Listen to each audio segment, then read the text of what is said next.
घूंघट घुटनों तक बेड टाइम स्टोरी। हिंदी कहानी। फेरी तले बहुत समय पहले की बात है। एक छोटे से गांव में एक बहू आई। उसका नाम था सुहागिनी। वह बहुत सुंदर, सुसंस्कारी और शर्मीली थी। गांव की परंपरा थी कि नई बहू का घूंघट घुटनों तक होना चाहिए। उसका चेहरा केवल पति, सास ससुर के सामने भी नहीं खुलता था।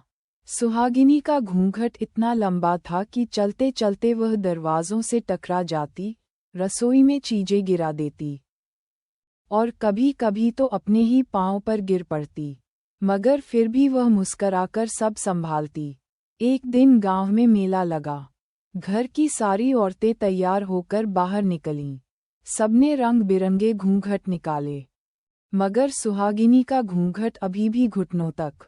लोग देखते और हंसते, अरे बहू, जमाना बदल गया है, घूंघट छोटा कर लो। पर वह शालीनता से कहती, ये मेरे संस्कार हैं, मेरी पहचान है। फिर एक दिन जब सास बीमार पड़ी, सुहागिनी ने सारा घर संभाल लिया। उसने बिना किसी को बताए डॉक्टर बुलाया, दवाएं दीं और रात रात भर जागकर सेवा की। एक दिन जब सास की आंख खुली, उन्होंने देखा कि सुहागिनी खाना खिला रही है, पर उसका घूंघट अब केवल चेहरे तक था।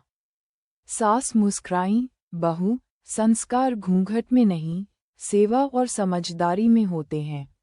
उस दिन से सुहागिनी ने घूंघट छोटा कर लिया। मगर उसकी इज्जत गांव में और भी बड़ी हो गई। अब लोग कहते, घूंघट घुटनों तक नहीं, दिल की गहराई तक होना चाहिए।